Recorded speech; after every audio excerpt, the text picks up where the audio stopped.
გამარჯობა მეგობრებო, კეთილი იყოს თქვენ ჩემს არს დაბრუნება. მე ვარ ლუკა მესტურიშვილი და დღეს ჩვენ ვიწყებთ კიდევ ერთ ძალიან საინტერესო და სერიოზულ პროექტს.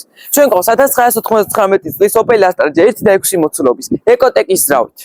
ეს მანქანა უკვე 11 წელია ყავს და იდეალურად გვემსახურებოდა იგი ამ დროის განმავლობაში.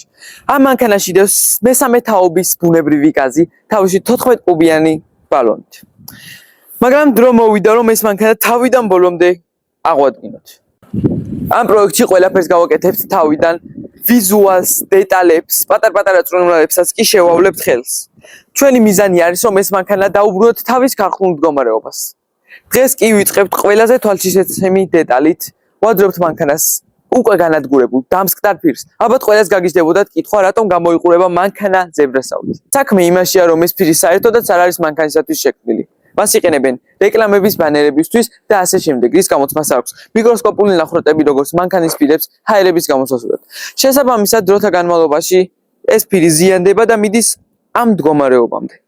მაგრამ ეს მხოლოდ დასაწყისია, წინ კიდევ ბევრი საინტერესო რაღაცები გელოდებათ. ამ მანქანაზე ეტაპობრივად გაჩვენებთ ყველაფერს დეტალებიდან საბოლოო შედეგამდე.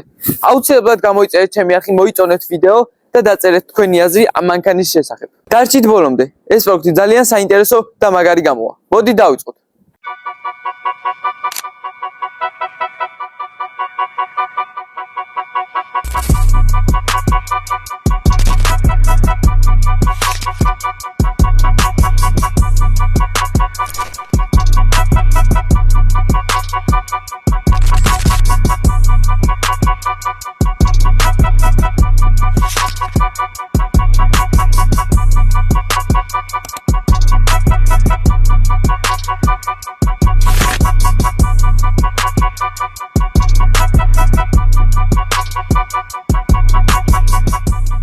მოდი ახლა შევათბოთ და ავაძროთ.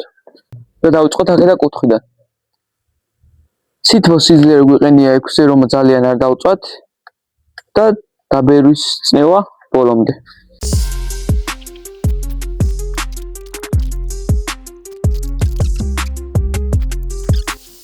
აი მეგობრებო, ავაძრეთ ქვემოთ მხარეს და ახლა ავაძრობთ ზედა მხარეს. აი ამოვიღებთ ამ პლასმას და შემდეგ ავაძრობთ.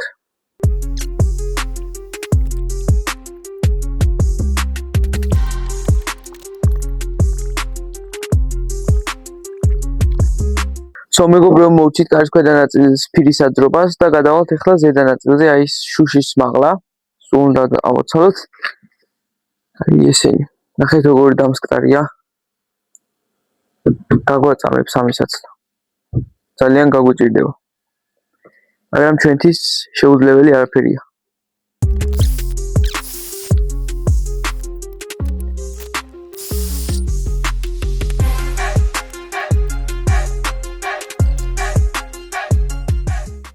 აი მეგობრებო, ამ მანქანას ბოლომდე ავაძრეთ ამ წინა კარზე ფირი, ასევე კრილოზეც და უნდა გადავიდეთ ახლა შემდეგ აი ამ უკანა კარზე. აძრობას ვიწყებთ აი ამ ნაწილიდან.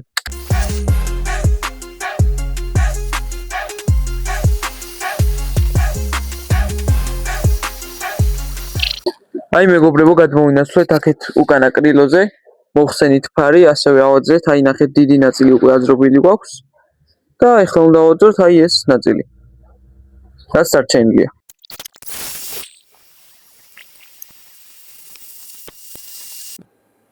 აი მეგობრებო, მანქანის მარცხენა მხარეს მთლიანად ავაძრეთ ფირი დიდი წვალების შემდეგ და ახლა უნდა გადავიდეთ სახურავზე, რომელიც ამ მდგომარეობაშია.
მეგობრებო, როგორც იქნა მოვჭით ამ მანქანაზე ფირის აძრობას, სულ 6 დღე დაგჭირდა და მართლაც არ ყოფილა მარტივი საქმე. თავიდან გვეგონა რომ მალე მოვრჩებოდით, მაგრამ პროცესებში გამოჩნდა რომ ბევრად რთული იყო ვიდრე ჩანდა.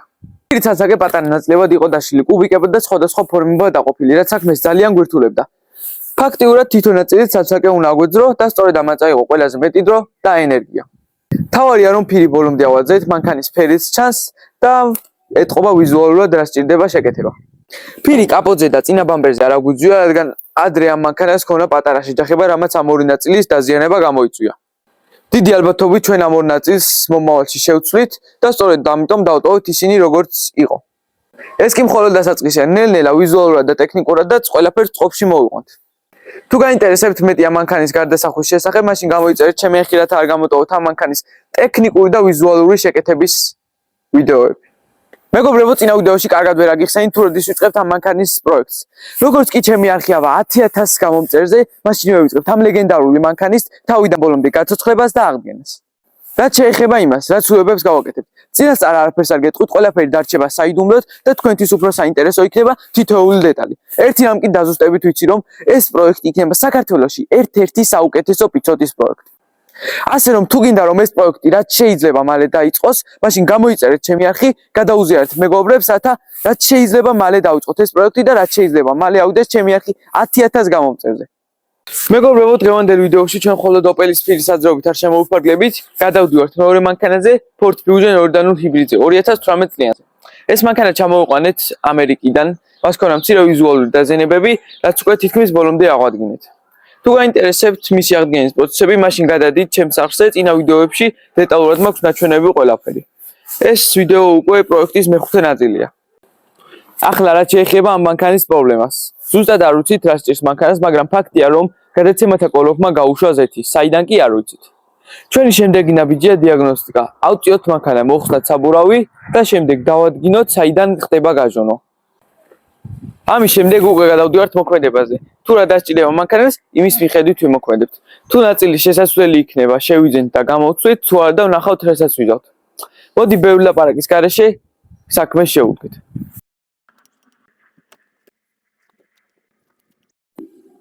აი მოხსენით საბურავი და გადაცემათა კოლოფის ზეთი გასული აქვს. დიდი ალბათობით ყუმბარის სალნიკმა გაუშვა.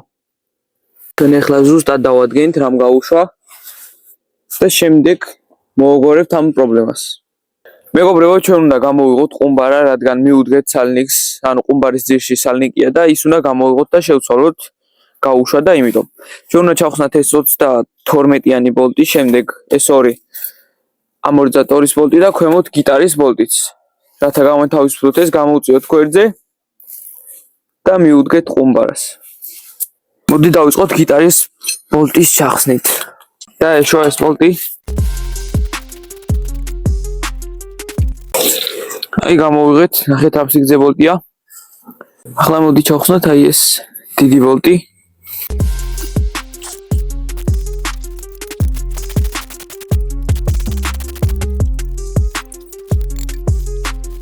ახლა ჩავხსნით ამორტიზატორის ბოლტებს და შემდეგ გამოვწევთ აქეთ. როგორც იქნა დავუშვით ეს ორი ბოლტი, ახლა გამოვაყრევინებთ. ამასაც დავუშვებთ ამ პატარა ბოლტს. აი, გამოვარდა, ესეთი ჩასაჯდომები აქვს.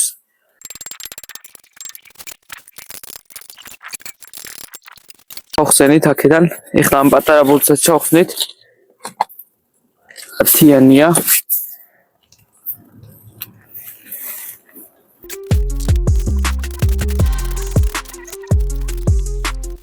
ახლა ჩვენ ცოტათი მივუკაკუნებთ აქ. აი შევიდა. აი მეგობრებო, გამოვიღეთ ყუმბარა. ახლა შიგნაც გამოვიღებთ და მივუდგებით სალნიკს.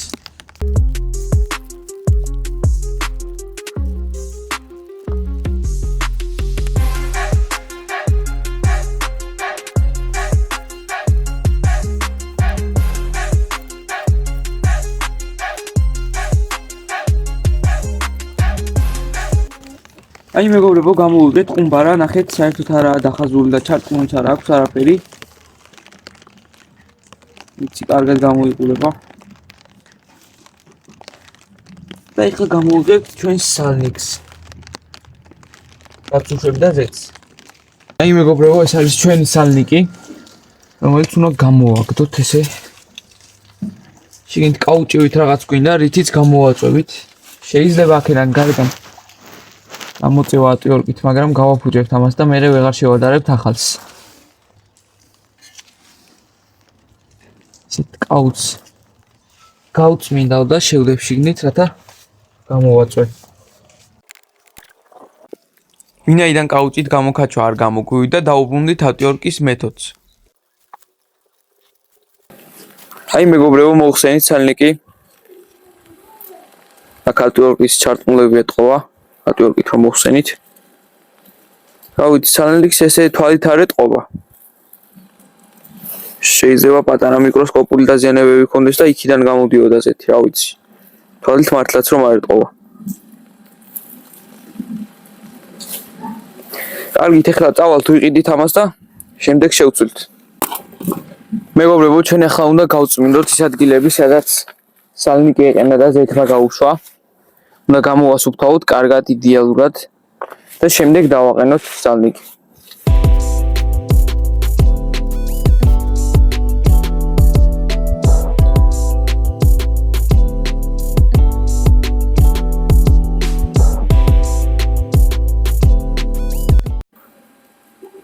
აი მეგობრებო, ეს არის ჩვენი ახალი სალნიკი, ესე გამოიყურება, ნახეთ, ტაოტიც აქვს სასმული. მაღალი ხარისხის ვიყიდეთ, რა თქმა უნდა, და ეხლა შევსავთ მას და მივუკაკუნებთ რეზინის ჩაქუჩით, რათა კარგად შეჯდეს.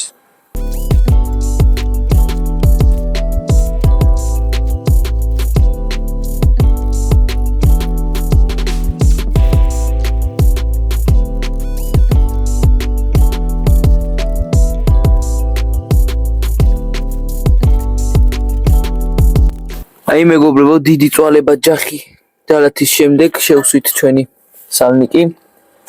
ეხლა გამოვწმინდავთ, აი ხედავთ პატარა ჭუჭხები აქვს. გამოვწმინდავთ მაგას, შევსავთ ყუმბარას და ავაწყობთ მანქანას. აი მეგობრებო, ეს ყუმბარა საერთოდ არ არის დაკაწრული და რაღაც, ანუ ყუმბარის ბრალი რო იყოს, რომ სალნიკი გაიფუჭებინა, არა. საღია ყუმბარა. იდეალურია, არაფერი არ სჭირს. არც ამეებში აქვს პატარა შატკები, არაფერი. ეს სიტყვით ყუმბარა არის იდეალურ მდგომარეობაში. ეხლა შევსავთ მას.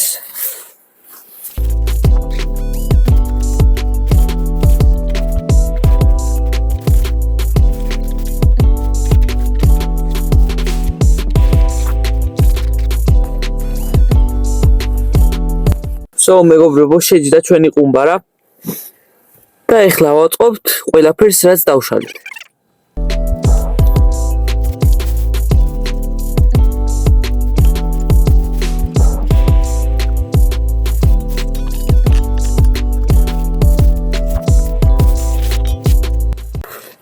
აი შემოვსვით ყუმბარა აქეთ ამ მხარესაც, ეხლა დავუჭერთ ესე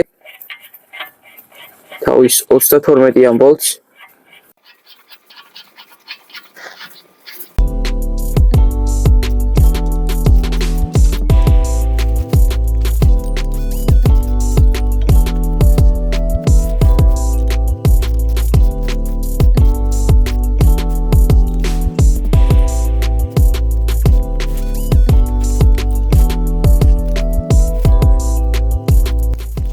დავუჭერთ ეს ბოლტიც, ეხლა შევსავთ ამორტიზატორს. დავუჭერთ მასაც, ქვემოთ გიტარასაც დავუჭერთ და შემდეგ მოვრჩებით ყველაფრის აწყობას.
მეგობრებო, ჩვენი ვიდეო უკვე ნელ-ნელა დასასრულს უახლოვდება. მართლაც რომ ძალიან საინტერესო და დატვირთული ვიდეო გამოგვივიდა. ერთი მხრივ Opel-ს მთლიანად დავაცალეთ ფილი, რამაც ბევრად მეტი დრო და ენერგია წაგვართა, ვიდრე დასაწყისში გვეგონა, მაგრამ საბოლოო შედეგი ამად ღირს. უკვე სხვა შეხედულება აქვს მანქანას და აშკარაა, რომ წინ ძალიან დიდი და საინტერესო გზა გველოდება. მეორე მხრივ გადავინავსეთ Ford Fusion-ზე, სადაც ძალიან მნიშვნელოვანი საქმე გავაკეთეთ. შევცვალეთ ყუმბარის ქვეშ მდებარე სანლიგი, იმიტომ რომ იქიდან ხდებოდა ზეთის გაჟონვა. ახლა მანქანა ტექნიკურად გამართულია და აღარაფერი აღარ ჭირს. ასევე ამ ვიდეოში დავაანონსებ, რომ როგორც კი ჩემი არქიავა 10000 გამომწერზე, იმ წამიდან ვევიწყებ ჩვენი ლეგენდარული მანქანის BMW E34-ის სრულ აღდგენას, რომელიც იქნება საქართველოში ერთ-ერთი საუკეთესო პიცოტის პროექტი. მოკლედ, თუ მოგეწონათ ეს ვიდეო და გაინტერესებთ თუ როგორ გაგრძელდება ეს ყველაფერი, მაშინ გამოიწერეთ ჩემი არხი და დაალაიქეთ ვიდეო. ასევე დატოვეთ კომენტარები, თუ რა შეცვლიდით, როგორ გააკეთებდით და ასე შემდეგ. მე ძალიან მაინტერესებს თქვენი მოსაზრებები. თქვენი თითოეული მხარდაჭერა ძალიან მეხმარება და სწორედ ეს მაძლევს მოტივაციას, რომ უფრო უკეთესი ვიდეოები შემოგთავაზოთ. ერთი სიტყვით, თუ ამ თემატიკის ვიდეოებით ხართ დაინტერესებულნი, მაშინ დარჩით ჩემს არხზე, რათა არ გამოტოვოთ შემდეგი ვიდეოები. ნახვამდის, შეგხვდებით შემდეგ ვიდეოში.